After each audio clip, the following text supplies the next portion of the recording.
Olá, alunos do sétimo ano A e do sétimo ano C. Nós vamos continuar dando a nossa aula em relação às máquinas simples. Vamos iniciar o nosso conteúdo trabalho.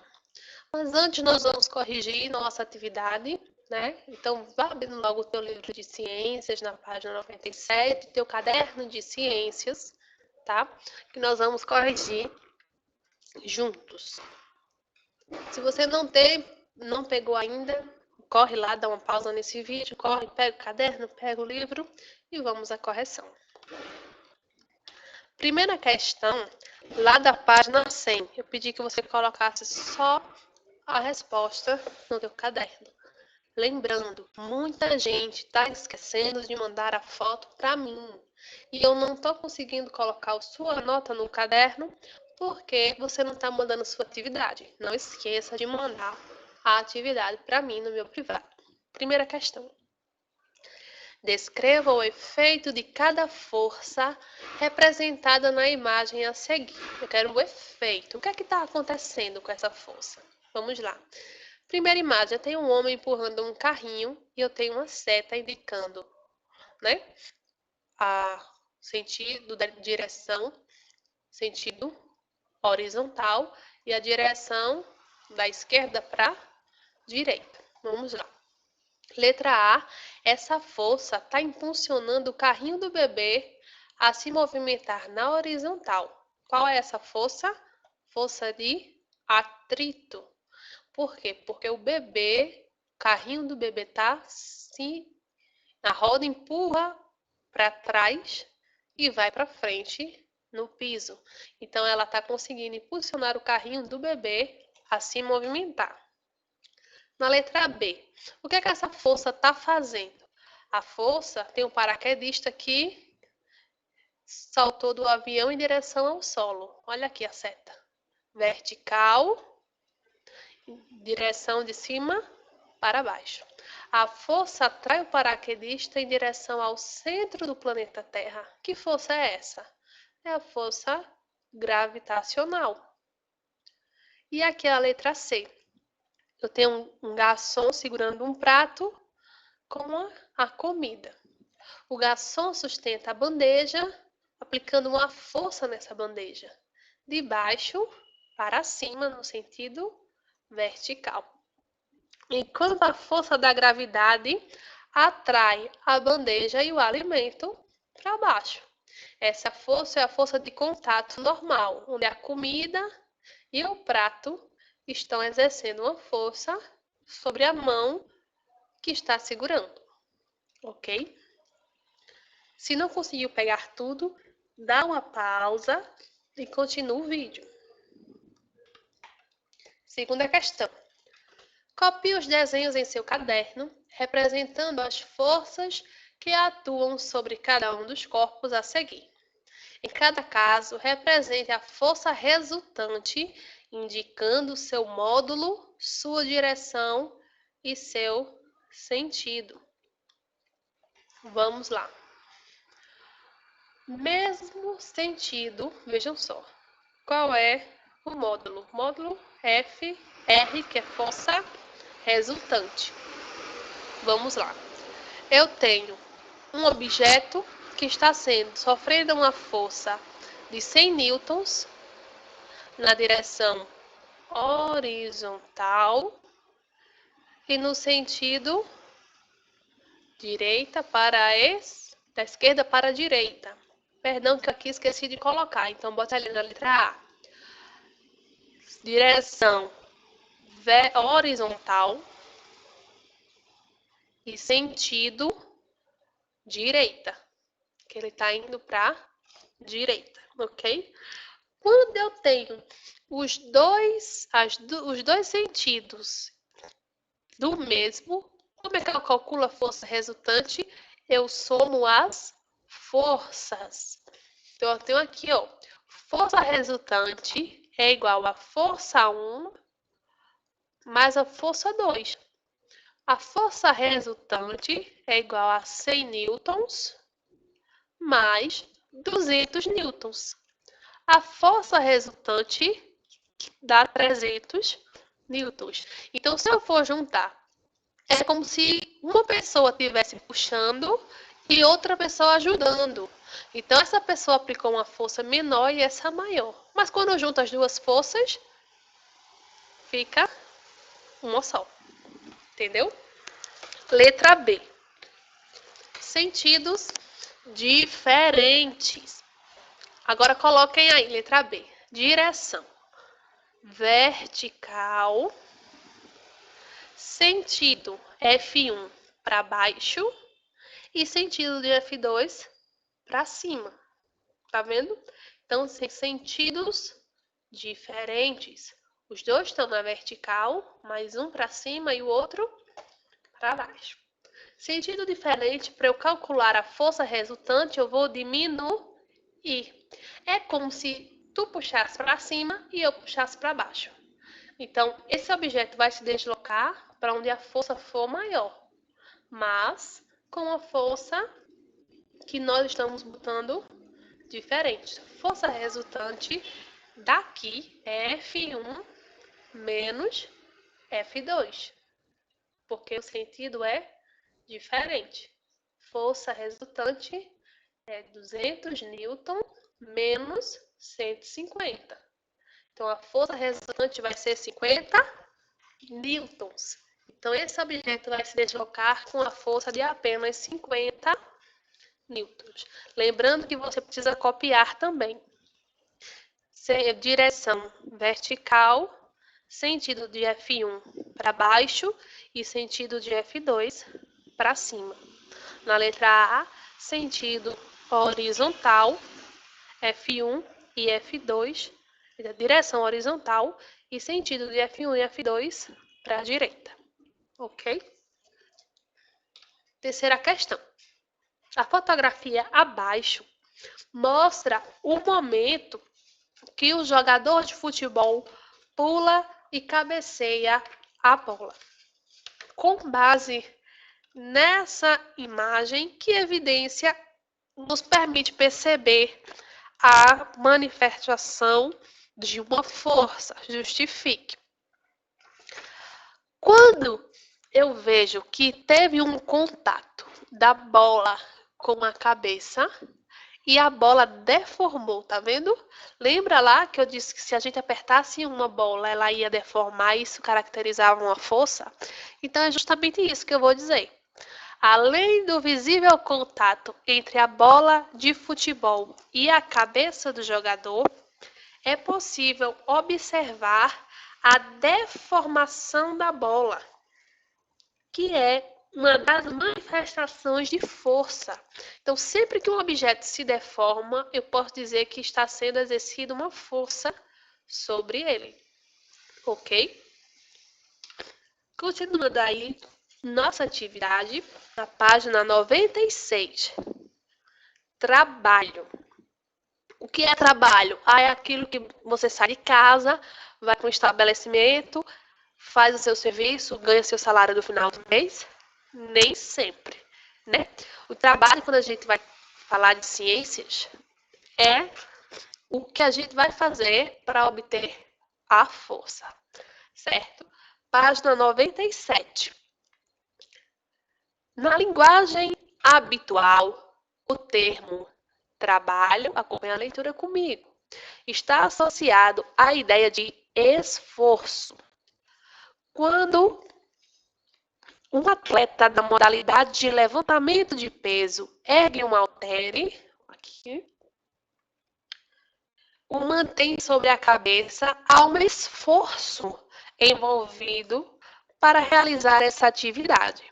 Do ponto de vista da física, porém, somente enquanto o halter estiver em movimento, ou seja, enquanto há deslocamento na mesma direção da força, a realização de trabalho. Isso porque o conceito físico de trabalho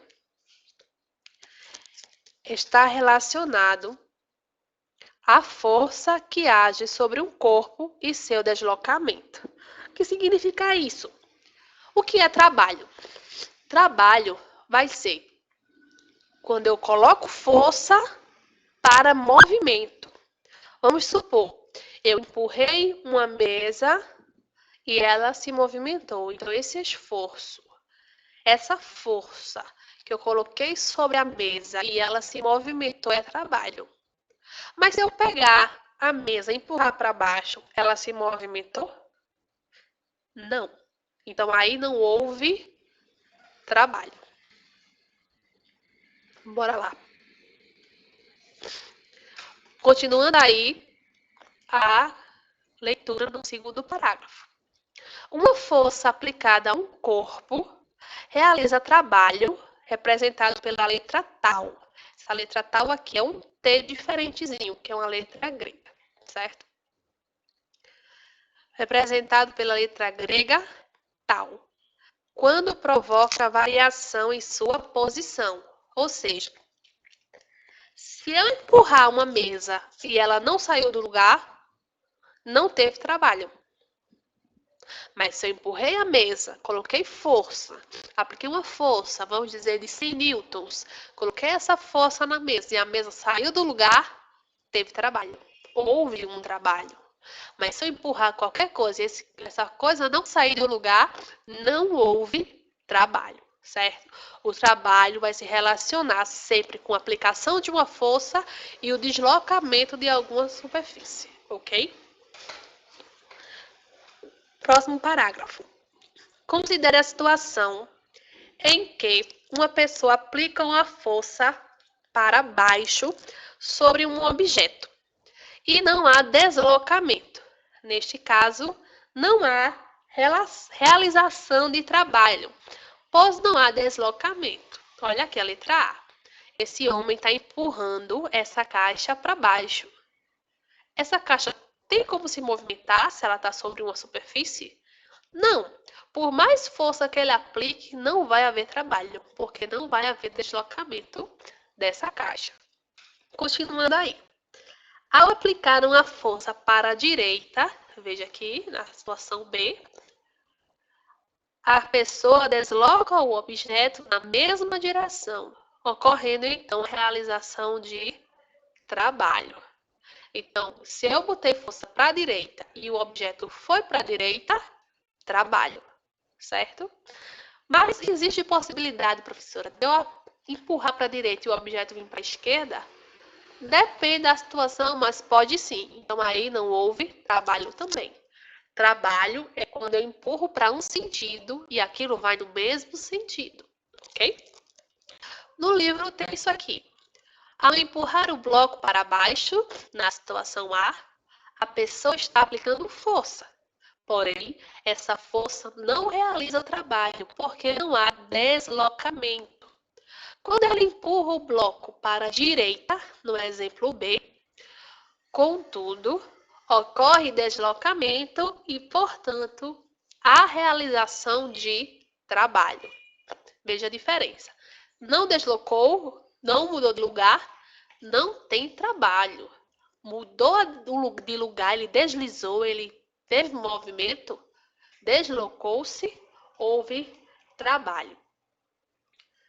Vamos lá. Neste caso, o trabalho pode ser calculado multiplicando-se a intensidade da força aplicada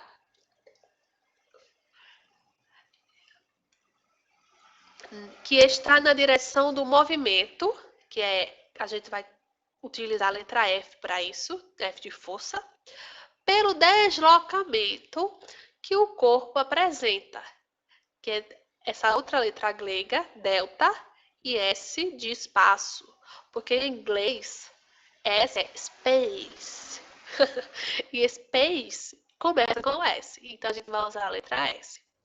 Assim, o trabalho pode ser calculado por meio da expressão matemática. Tal de trabalho igual a F de força vezes delta S. O que é delta? Sempre que eu usar essa delta, eu vou estar me referindo à variação. O que é variar? Por exemplo, apliquei força. F vai ser em Newton. Lembra lá que é em Newton a unidade da força, apliquei 100 newtons. Então, aqui tal vai ser igual a 100 vezes. Vamos dizer que ela deslocou de 0 até 30 não, até 2 metros. Eu empurrei essa caixa por 2 metros. Então, de 0 para 2, teve quantos metros? 2. Então, vai ser força de 100 vezes 2 metros. 100 newtons vezes 2 metros. Entendeu? A unidade de medida do trabalho no SI, que é o Sistema Internacional de Medidas, é o joule. O joule a gente vai representar pela letra J, que equivale a newton de força vezes 1 metro do espaço deslocado. Pronto, vamos supor. Marcos estava a 15 metros da sua casa. E ele fez uma força na caixa, que é 15, até 20 metros da sua casa. De 15 para 20, teve quantos metros? 15, 16, 17, 18, 19, 25 metros. Ele só andou 5 metros com a caixa. Então, tal vai ser os 100 newtons de força que Marcos aplicou e 5 metros do deslocamento dessa caixa. Então, vai ser 100 vezes 5, 500. 500 o quê? Joule. Porque quando eu multiplico newton por metro, eu vou responder em joule. Então, tal igual a 500 joule. Certo? Continuando. Assim, o trabalho de 1 joule equivale à energia transferida a um corpo submetido à força de 1 newton e que sofre deslocamento de 1 metro na mesma direção e força. Então, vamos lá. Marcos empurrou com a força de 1 newton aqui e deslocou essa caixa por 1 metro. 1 newton vezes 1 metro. 1 vezes 1, 1. Então, vai ser 1 joule. Deu para entender? Se não entendeu, manda lá no meu privado que a gente dá um jeito de fazer uma revisão, tá certo?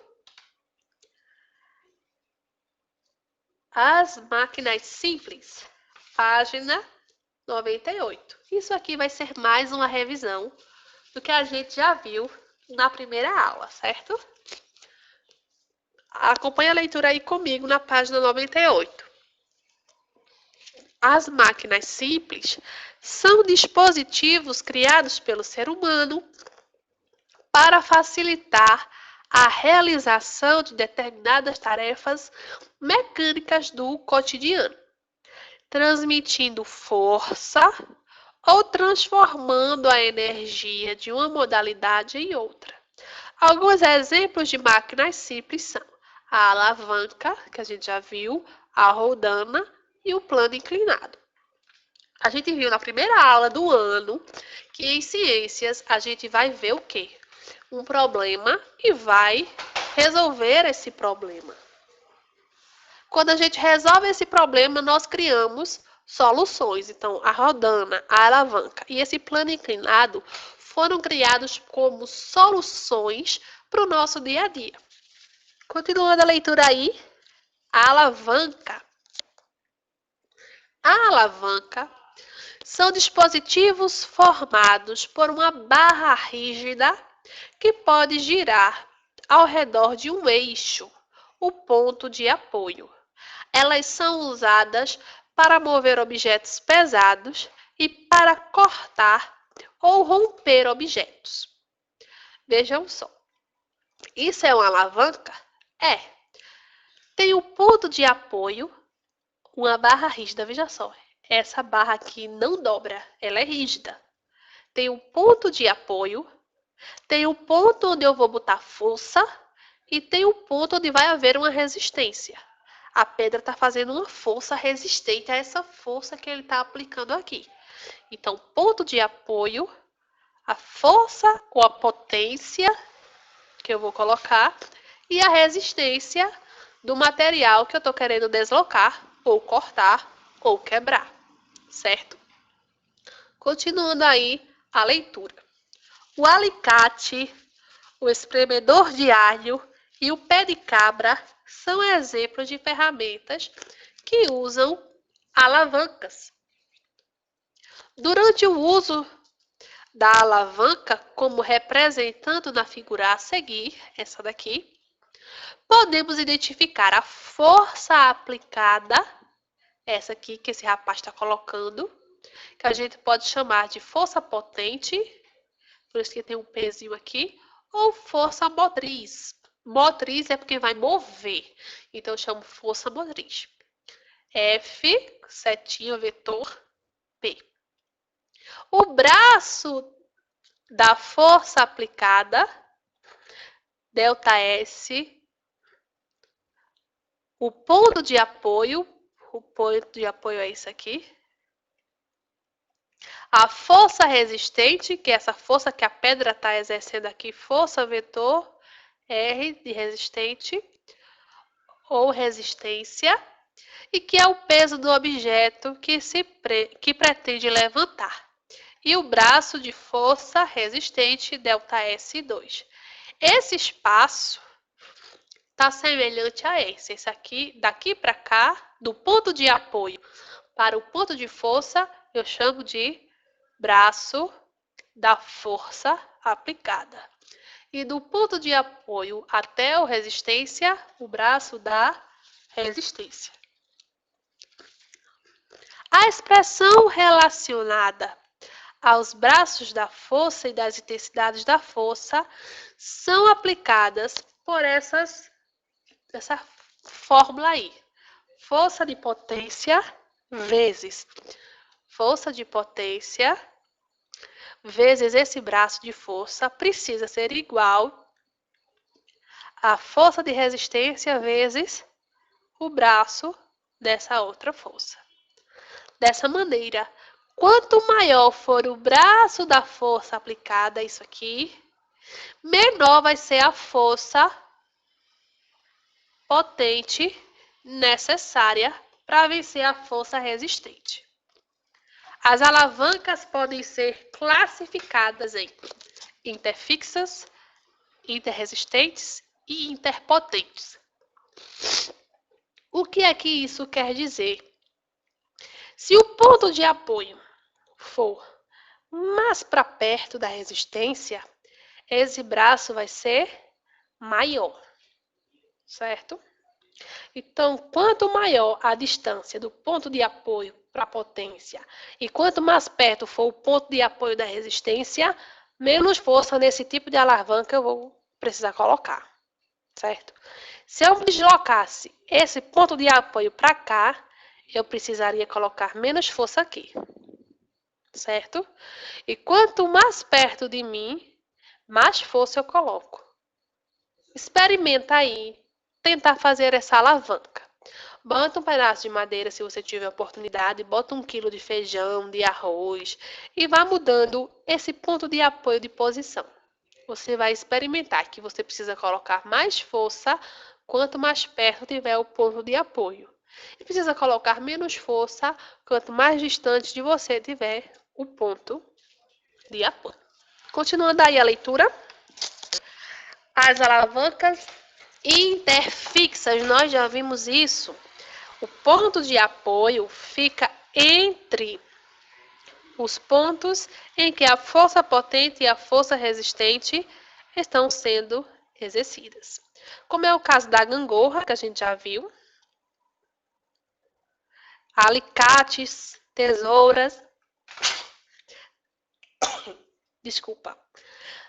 Também são exemplos de alavancas interfixas, formadas pela associação de duas alavancas. Tem um eixo fixo no meio, então sempre que está no meio, inter. Fixo porque ele não se move. De um lado eu vou ter a resistência, o lugar que eu vou cortar, e de um lado que eu vou ter a força que eu vou colocar, certo? Nas alavancas interresistentes, inter porque está no meio, e no meio vai estar a resistência. A força de resistência é aplicada entre o ponto de apoio e a força potente. O carrinho de mão é uma alavanca interfixa, interresistente? Sim. O ponto de apoio é aquele que não sai do lugar, quando eu estou empurrando o carrinho, é esse aqui. Eu coloco uma força para levantar e para carregar o carrinho aqui nessa extremidade, e no meio vai estar a resistência do material que eu estou carregando. Aqui no espremedor de alho, eu tenho um ponto fixo numa extremidade, no outro ponto eu vou colocar força e no meio vai estar a resistência, onde eu estou querendo exercer aquele trabalho do alho. Então, ponto fixo, potência, interresistente. Aqui eu tenho o ponto fixo, o ponto de resistência, e se eu quiser levantar isso aqui, a força que eu estou fazendo, a resistência está no meio. Então, alavanca interresistente. Alavanca interpotente. Isso aí eu esqueci de colocar nome interpotente, mas pode perceber. Nas alavancas interpotentes, a força aplicada é exercida entre o ponto de apoio e a força resistente. A vara de pescar e o pegador de macarrão são exemplos desse tipo de alavanca, cujo braço da força potente é menor que o braço da força resistente, apesar de a força aplicada ser maior que a força resistente. Um pequeno deslocamento provocado pela força potente leva a um deslocamento maior da força resistente. O que isso significa? Que eu vou colocar inter no meio, potente, força. Então, a força está aqui no meio, resistência numa ponta, ponto de apoio fixo na outra. Aqui, se eu tiver um material numa ponta, o ponto de apoio em outra, e quiser levantar pelo meio, interpotente. No pescador, o ponto de apoio é aqui na mão. Eu sempre exerço a força para puxar no meio da vara e o peixe faz a resistência do outro lado. Então, a força aqui que eu puxo é sempre no meio da vara. Imagine se puxando um peixe, você puxa pelo meio da vara. Então, aqui no meio, aplicando força interpotente, porque a potência da minha força eu coloco do meio inter. A pinça, a mesma coisa. Aqui tem o ponto fixo, aqui vai ter a resistência e a força eu vou aplicar no meio. Isso aí nós já vimos, né? É mais revisão. As roldanas ou polias. Continua aí a leitura comigo. Para erguer corpos até certa altura, deve-se aplicar uma força vertical para cima e maior que a força-peso que atua sobre este mesmo corpo. Porque se eu não botar uma força maior que aquilo ali, eu não consigo movimentar, certo? Se eu tenho uma garrafinha de água, eu preciso exercer uma força maior do que a força que ela exerce sobre a superfície que ela está. Mas se eu tenho um carro, eu com a minha força, eu consigo levantar um carro? Não. A força tem que ser maior para que esse carro possa ser levantado, ok? Para isso, pode-se utilizar um sistema formado por cordas e roldanas. Roldana é isso aqui, ou então a gente pode chamar também ela de polias.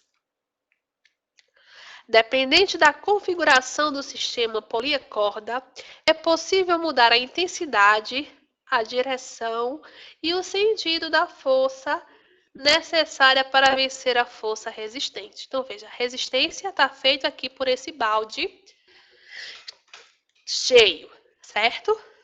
Veja só, se esse homem for puxar ela para cima, ele vai ter mais dificuldade do que se ele botar essa corda numa roldana e puxar.